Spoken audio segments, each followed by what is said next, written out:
Wildcat fans. I'm Bob.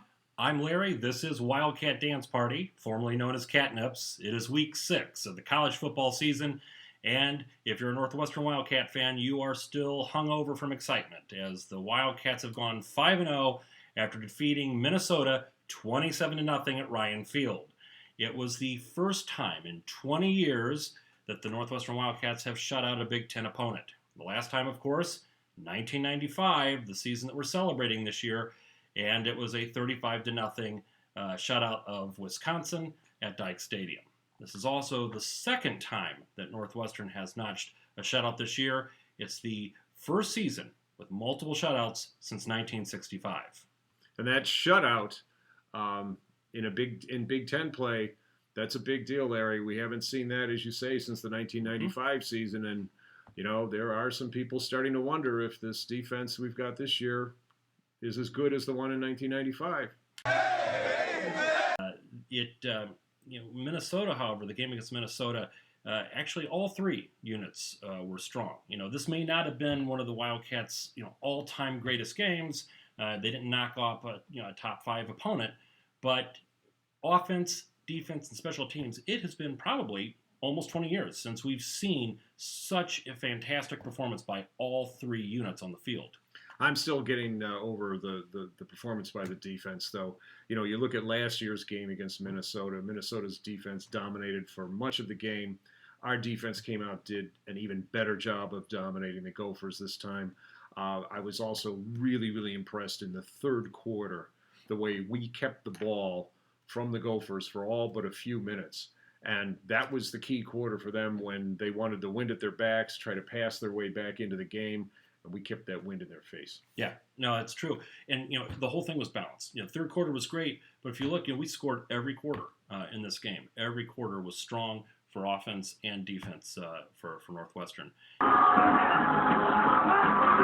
But this has got the looks of a championship team right now. It really does have the makings of something special, and the strength of schedule continues to get better and better. Stanford continues to roll. Duke has to be considered a favorite now for their division in the ACC.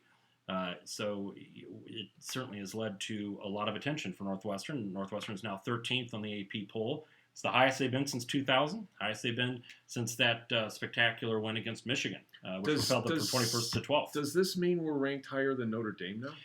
It totally does. Well, I think the other bit on the scheduling is I don't know why the Big Ten schedule makers would do such a thing to us, but we don't face Ohio State, and perhaps more importantly, we don't face Michigan State this year. Or Indiana. The scheduling gods have favored us indeed.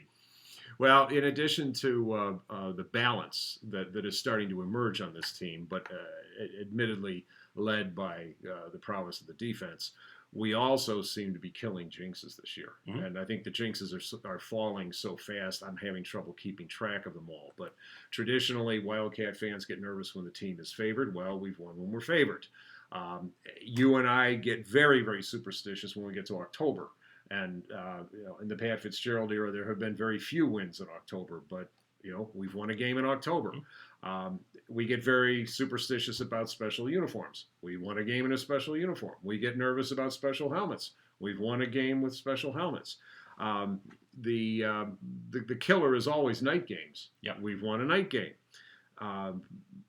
Kiss of death usually is we're ranked. Well, we've won while we were ranked. And of course, there's that ultimate kiss of death when we get picked by Corso. We were picked by Lee Corso to beat Duke, and lo and behold, we overcame that and beat Duke. So yeah. Corso picking Northwestern makes me about as uncomfortable as Ted Cruz at a movie marathon of Brokeback Mountain. It's just not something that I'll ever get used to. So. But there's an important jinx looming in front of us this week, and that's the Michigan jinx. We we find more and more interesting ways to lose to Michigan, sometimes with great historical import, and we can come back to that maybe next week. But I really, really hope this year we can overcome that Michigan jinx. It's been a long time, like 2008, since we beat those guys. Looking ahead just a little bit at the schedule, we don't want to get too far ahead of ourselves. These next two games are critical. The Michigan game, we've got to send a message that we're for real with the win there. But the following week we play Iowa, and with the way things are starting to break now in the Western Division, if we can take that Iowa game, that puts us, pun intended, in the catbird seat for the Western Division championship. Yeah. After that, you're going to see a lot of momentum, big bandwagon, everybody climbing on board, but we've got to get through these next two games. I like the way the team is staying focused. I like the way they're taking it 1 week at a time. Frankly, I'm having to take it one game at a time, too, after the last few years, but we're looking good. We don't dance good. And now it's time for a fan favorite feature, the Purple Fist of Justice. And this week we've got the real fist out. That's right. It's the real fist. So we didn't have a Catnips episode after the Ball State game. Hi, I'm Bob, I'm Larry. This is Catnips. and welcome to the 5th week of the college football season. We had no fists after the Ball State game, and we want to rectify that with some fists from the past. And so honoring two players from the Ball State game. First, we want to honor Clayton Thorson, who early on in the Ball State game had some struggles. The whole team certainly struggled a little bit early on against Ball State.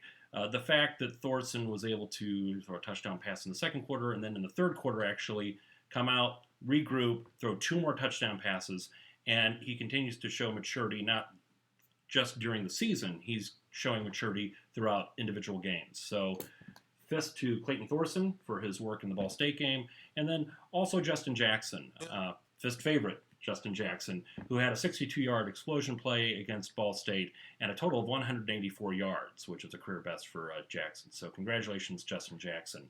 So Larry, Minnesota game, Godwin, Igwe, Yes, so in honor of the shutout, we've got 2 defensive players. We've got Godwin, and then we've got Anthony Walker, the huge scoop and score toward the end. The rate this season is going, Anthony Walker may become the fist. Yeah, there may be a number of fist favorites. Yeah. It's fists all around. Hooray for new math, new math.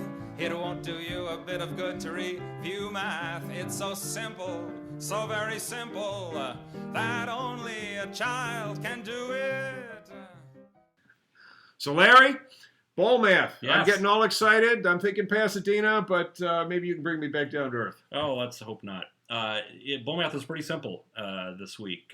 With 5-0, the odds of Northwestern getting bowl eligibility are over 98%. Over 98%. The entire team would have to die of dysentery at this point for us to miss bowl eligibility. Hey, you guys. Oh, my nose! It's 98%. Tier 1 and Tier 2 bowls are by far the most favorite right now and the highest in the projections. And right now the projection is for the Citrus Bowl. Wow. So that's quite a step up from last week. Not only Northwestern's performance, its record, but also its competition in the West. In fact, Northwestern's just a few percentage points from being favored to go to Indianapolis and representing the West.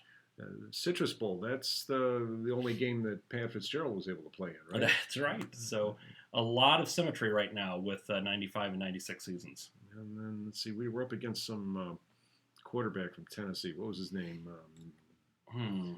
Drew Brees, Brett Favre? PM.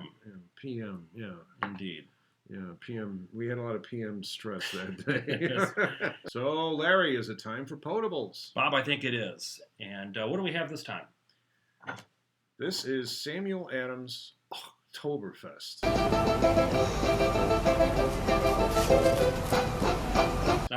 In honor of a victory in October. So, More jinx is broken. more jinx is broken. Cheers. Salute. Oh, wow. This is rough. This goes down about as smoothly as a Wolverine pelt.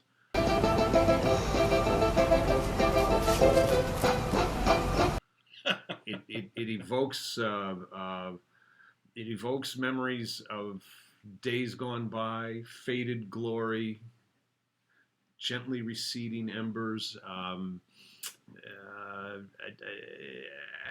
There's a strain to it too that's just downright nasty. So I'm going to say cats are in for a real claw fest up at the big house, and I hope what we're tasting after they win is not tasting like this. Well, I couldn't disagree more. Smooth, rich hops, beautiful, beautiful Oktoberfest flavor, and another jinx down the tubes. I think this game actually, we were 12-point underdogs going in. 12-point underdogs going in, and that line has quickly moved, and I don't think it's moved nearly enough. I think actually Northwestern will surprise once again and mark it up at least a 10-point victory. Well, I'll say that I can see the D shutting Michigan down pretty effectively. We're just going to have to get over this continued apparition of field goal Jesus whenever we get into the red zone. And if we can do the that, Rico red zone. If we can do that, I think we've got a shot at winning this one. Yeah. Let's hope.